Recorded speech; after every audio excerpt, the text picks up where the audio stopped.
Ladies, we need to talk, and I need you to listen closely, because how you dress for your doctor's appointments as an older woman might be quietly hurting the quality of your care and even your health.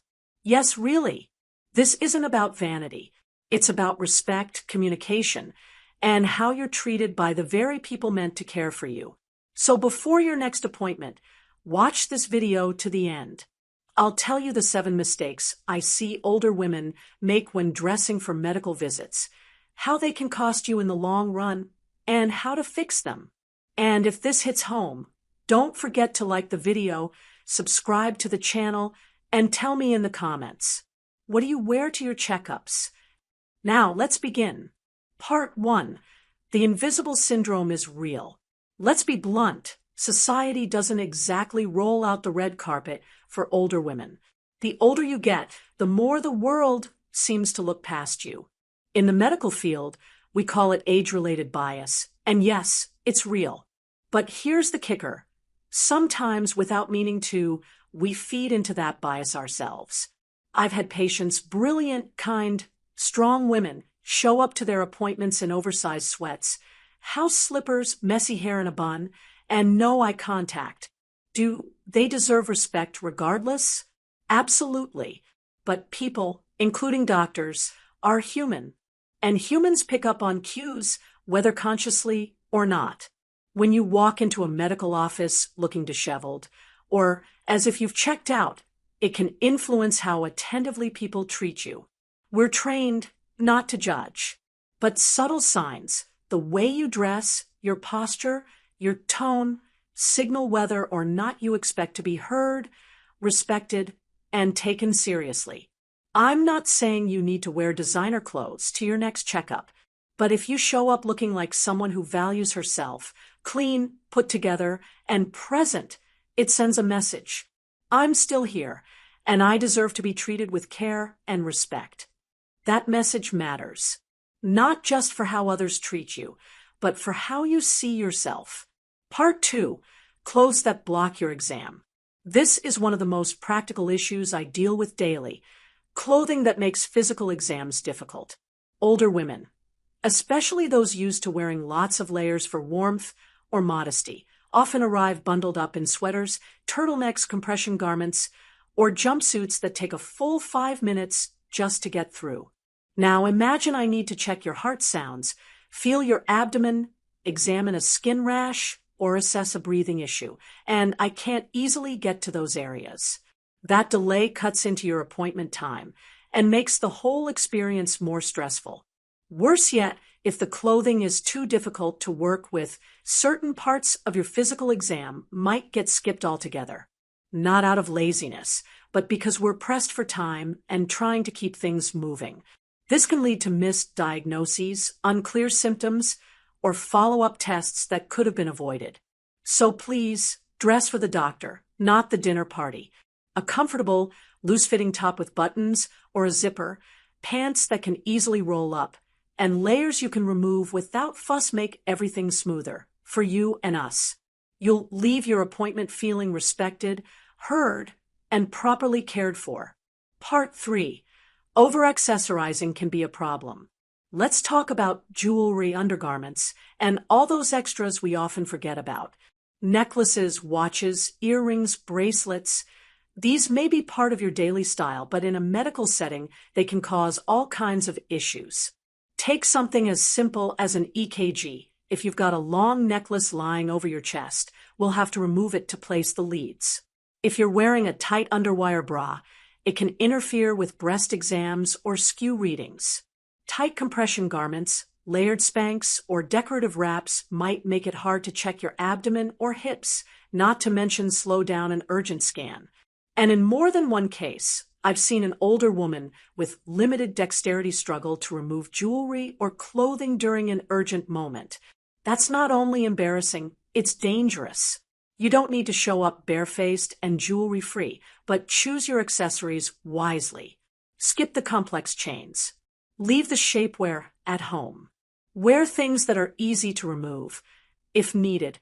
It's not about giving up your style. It's about ensuring your health comes first. Part 4. hygiene still speaks volumes. This part can feel a little sensitive, but I'm saying it with love. Your hygiene matters. Not just for comfort or social norms, but as a clinical signal to your doctor.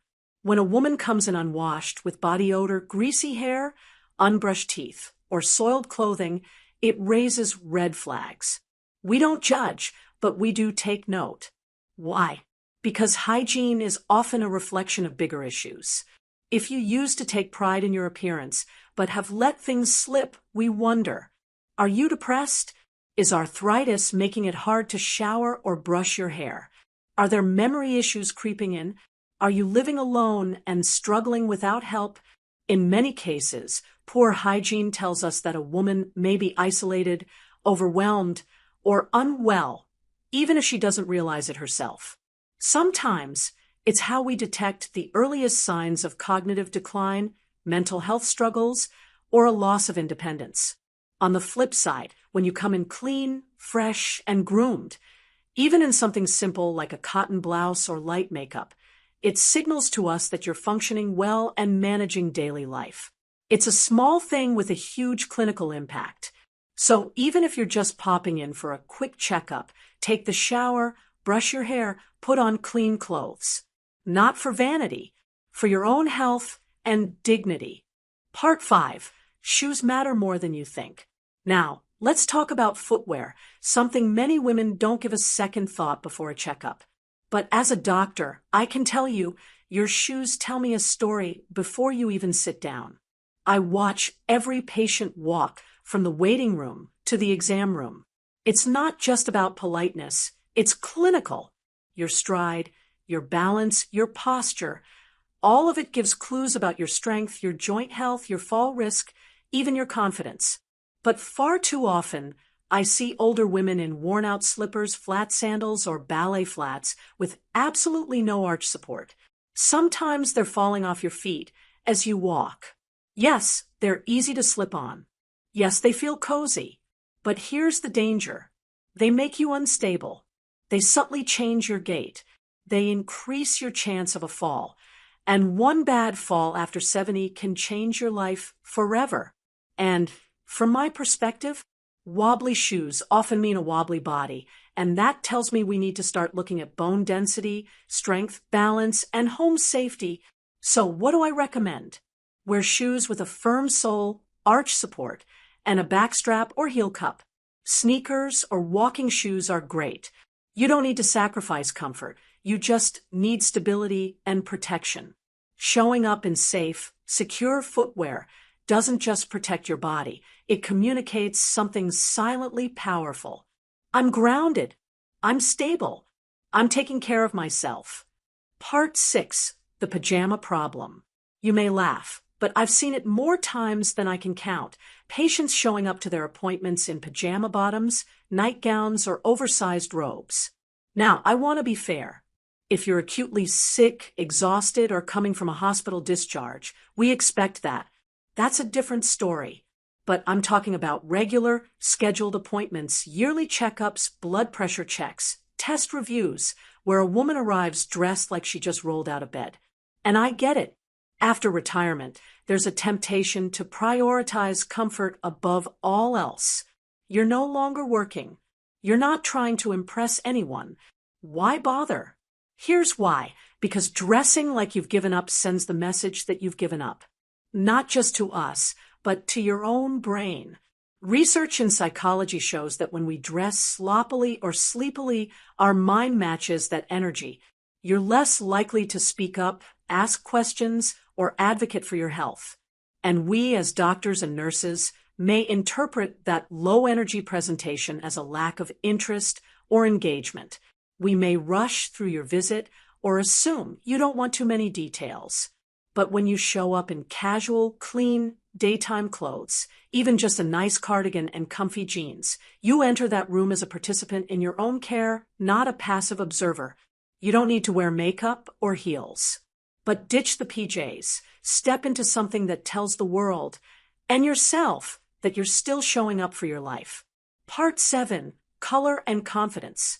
Let me tell you something a lot of people don't realize. Color is medicine, too. not in the literal sense, but in the way it affects mood, perception, and even the quality of interactions. So many older women default to blacks, grays, dull browns, colors that feel safe or modest. But those colors also fade into the background. They tell the world, I don't want to be noticed. But what happens when an older woman walks into my clinic in a lavender sweater, or a turquoise scarf, or a deep red jacket? Heads turn in a good way.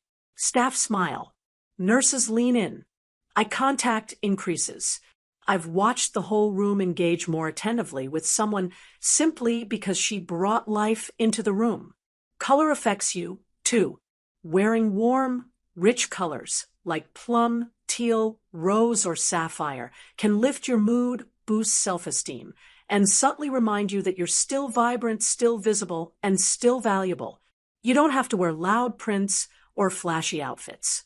A simple splash of color, a scarf, a blouse, even lipstick, can speak volumes.